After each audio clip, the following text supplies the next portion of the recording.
যেহেতু এত শর্টের ভিত্তে বাচ্চারা নিউজ হয়ে গেছে, সেহেতু হয়তো বা কারো আড়াই জড়িত কেউ থাকতে পারে, হয়তো বা এটা দুটো সঠিক সন্ধান করে সরকারে হয়তো বা এটা বাহির করে লাগবে ইনশাল্লাহ। আচ্ছা, এই বাস স্ট্যান্ড আসলাম পরে মনে করো আমার স্বাস্থ্য ভাই রাহিমুদ্দিন ভাই কইতাছে কি ফাইনাল ফুটবলে পাইছি লেফটেন্ট, পরে আমি দুইটা বাইক পাইছিলাম, আইসি আর দেখলাম কি হই এটার ভিতরে। বাথরুমে এক বালতি পানি নিয়ে ঢালছে, ঢালার লগে লগে মানে আমার বড় পোলা আমার ডাক দিছে, দেখো বা বাথরুমে একটা বাবু পরে যায় দেখি আমার পোলা। এই কাজটা কেন করলো তারা? আমি কি অন্যায় করেছিলাম তারা? আমি বিচার চাই সবার, আল্লাহর কাছে বিচার চাই, এই বিচার যেন আল্লাহ করে।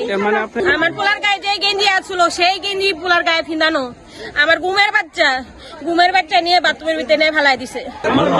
বলছি 3 দিন আগে বাথরুমে পরিষ্কার জন্য পরিষ্কার বাথরুমে ভাঙে গেছে, আমি বাথরুমে ঠিক করে দেন, ঠিক করে আমি বলতেছি আজকে যাওয়ার টাইম বলতে বাস কাজ ছিলাম, আমি কিন্তু বাথরুম শুধু পরিষ্কার দিন যে হ্যাঁ।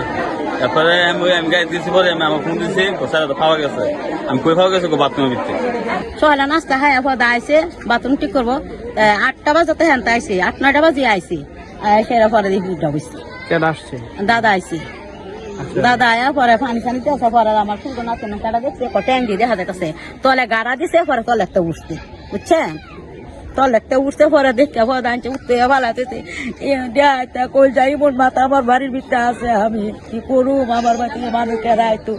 বিশ্বের নানা প্রান্ত থেকে রেমিটেন্স লেনদেনে নগদ নিয়ে এলো হার না মানা হার অফার। সর্বনিম্ন 10,000 টাকার রেমিটেন্স নগদে পাঠালে স্বর্ণের হার জেতার সুযোগ। প্রায় 1 মাস আগের ঘটনা।